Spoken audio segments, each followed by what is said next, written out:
Hey Neil and Becca, it's so good to be able to chat with you today. We're doing this creation care series at church and you guys have been willing to let us find out a little bit about your lives and how you do all this sort of stuff, and we're in your kitchen, so thanks for giving us your time. Do you want to just start by telling us a little bit about yourself and your family? Go for it. Yeah, sure. So I'm Neil. And I'm Becca, and we've got 3 little girls. We've got Fern, who's 9, Freya, who's 7, and Letty, who's nearly 5. So, busy house. Yeah. You've been part of the church a long time, haven't you? Nearly 11 years we just worked out. Whoa! Yeah, so it's flown by, but Man, that really has actually. 11 years. Wow. So we're in your kitchen. You've already pointed out to me that you've got glass refillable things for your soap, which is amazing. Can you just share with us some of like the really small things at first? What were some of the changes you've made in the initial sort of stages of this? Okay. Well, first it's probably important to say that we are still on a journey. And we're not perfect and we're not experts. Yep. But we have taken a few steps, and hopefully some of those things that we've done, other people would be encouraged, to take similar steps. So probably the first thing we did, and actually probably the thing that had the biggest impact potentially, is that we just changed our energy provider to a renewable energy source. So all of our electricity is at least renewable, and I think they carbon offset the gas as well. So that's really good step that we took. Was that easy to do? I mean, it's really easy to do. I think it's a little bit more expensive than not using renewable energy, but it's just as simple as switching your energy provider, right? So cool. Really easy step that we took.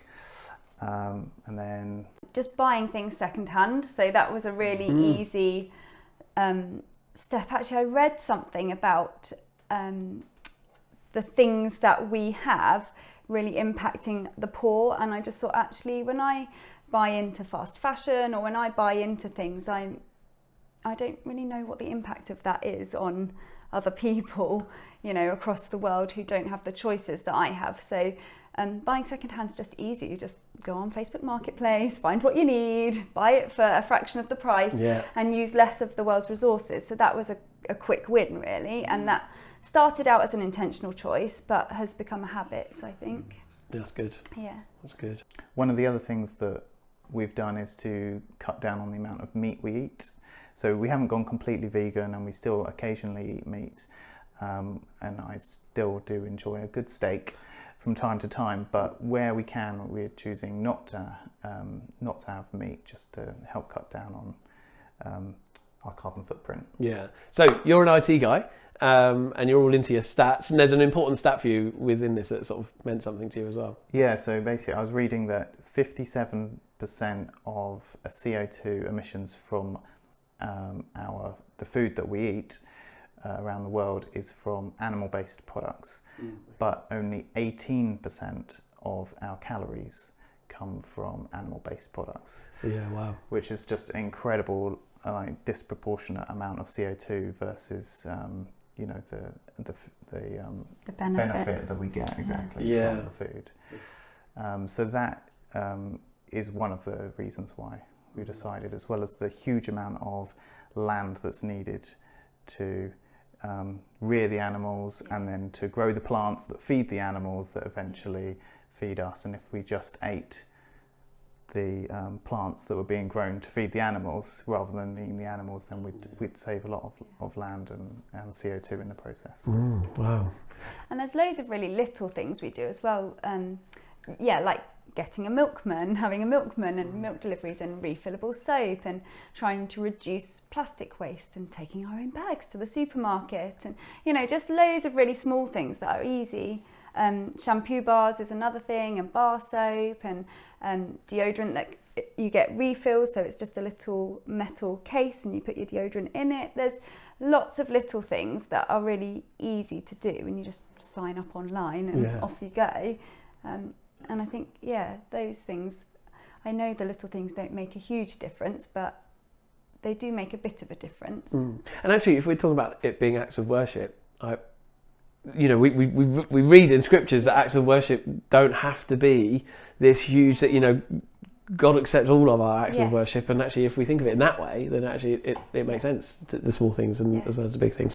So we're talking about creation care and how we're talking about in church. So we've got like the faith stuff going on here, we've got creation care and climate change going on here, and we'll come to see how they bridge later on as we chat. But has creation care and climate change and all this kind of stuff been a passion of yours always? Have you always been interested in it, or was it new to you guys? Tell us about that.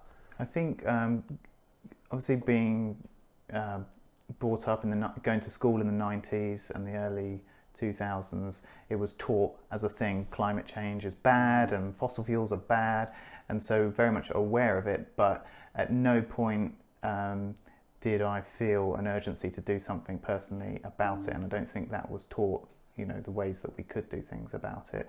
And for me, it's probably only in the last, being honest, two or 3 years that I've thought, actually, I need to do something about this now and take action. Yeah.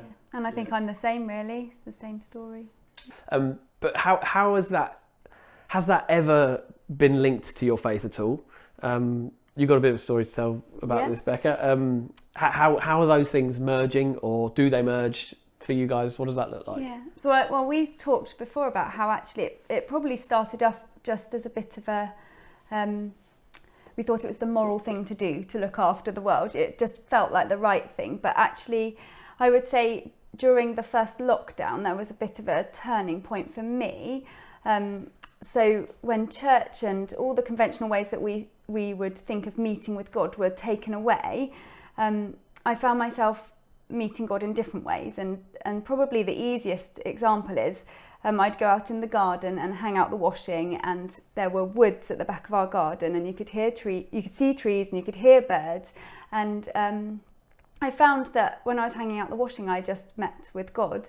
And then I started to notice that more and more, that in the natural world, I met with God, and God's presence kind of came alive to me. And it started off this process of really noticing God in creation, and not just seeing myself as the centre of the world, not just seeing humans as the most important part, but actually seeing the whole of creation as this really beautiful expression of God's character and of worship and of his goodness. And so actually with that shift came this real sort of urgency to look after the planet, to look after creation and to value it and to care for it.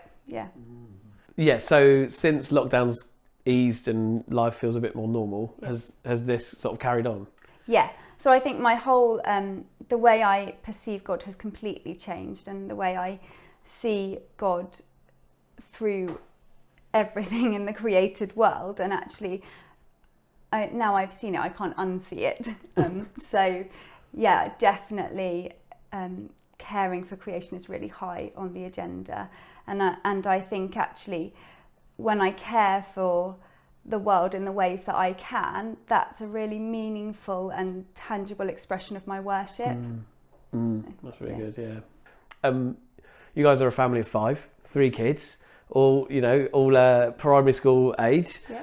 How does that work with all of this stuff? Has it been easy making these changes, moving to sort of less meat, eating less meat, and you guys were saying try and use the car less and things like that? How does that work with a family? and share about that. I think it works really well. I think the food thing was the thing that I thought might be the trickiest to sort of change from quite a meat-based diet into more of a vegetable-based diet. But actually, we've just explained to the girls that when we eat meat, that actually isn't great for our world, and we want to look after our planet. And so one way we can do it is by eating more vegetable-based meals and more plant-based meals. And actually they're quite on board with it. It's not been an ordeal at all, really. And actually the other day I had a conversation with Fern, who was asking about sausages, because they sometimes have like meat in their school dinners and things, and she said she really likes sausages, and she asked me where they came from, and we talked about it. And she said, oh, now that's a bit of a problem because I don't really want to eat the pigs, but I do like sausages. And we had that conversation that we can get ones that are meat free, and let's try that. So I think it's been really lovely actually, just having conversations together about it. You can say about the penguins as well.